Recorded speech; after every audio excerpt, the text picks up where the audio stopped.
Hello everyone, hello မင်္ဂလာပါဒီနေ့ကတော့မြန်မာရဲ့ favorite အစားအစာဖြစ်တဲ့မွေးဟင်းကားကိုစားမှာဖြစ်ပါတယ်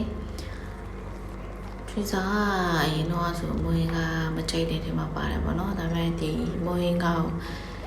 ဝေစားပြီးရဲ့နောက်ပိုင်းမှာတော်တော်အရင်စားကောင်းတဲ့ဒီဆိုင်ကမွေးဟင်းကား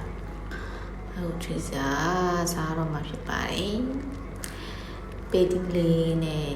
တမယာတီနည်းနည်းညစ်ထဲမှာပေါ့နော်တို့ကတမယာတီမထည့်ပေးလိုက်ပါအင်းမရှိတမယာတီကိုညစ်ထည့်လိုက်အပေးတီလေးမများနဲ့ထည့်လိုက်တယ်တော်တော်စားကောင်းပါတယ်သူ့မှာဗလဲပေးပင်ပေါက်ထည့်နေတော်တော်စားကောင်းတယ်ပေးပင်ပေါက်ရဲ့ပေးတီရဲ့ပေါ့နော်ပြီးတော့နန်းနန်းပြင်းအဲ့ဒါထည့်တော်တော်စားကောင်းတယ်အဲ့ဒါလေးကတော့မရှိလို့မထည့်တော့ဘူးထမင်းနဲ့လေးရောစားဖြစ်တယ်ပေါ့နော်ထမင်းနဲ့ရောစားဘာဟင်းမှမလို့တော်တော်စားလို့ကောင်းတယ်ဒီမွေးဟင်းကားလေး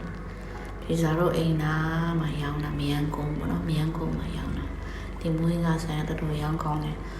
တော်တော်ကြာပြီသူကချိန်လာတော့9နဲ့6နဲ့လောက်ရှိပြီလားမသိဘူးတင်တာရောင်းတာမွေးဟင်းကားဆိုင်ကတော်တော်စားကောင်းတယ်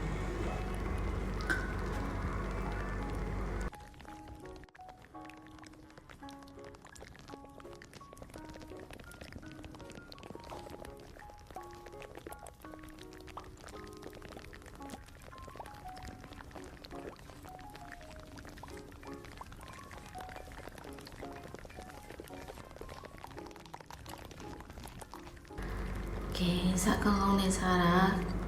ကုန်ပါပြီ။စားကောင်းပါလေ။အခုစားတဲ့ဒီစားတဲ့ glow စားဘူးကြလားမသိဘူး။ဒီစားတော့ဒီလို glow လေးပြုတ်ပြီးတော့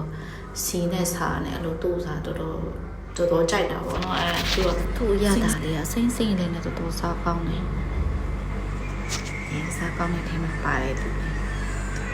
စားတော့ကြိုက်တာပေါ့နော်သူများတွေကြိုက်ချေတော့မသိဘူးတော်တော်ကြိုက်တယ်ဂလိုးရခဏဝေစားဖြစ်တယ်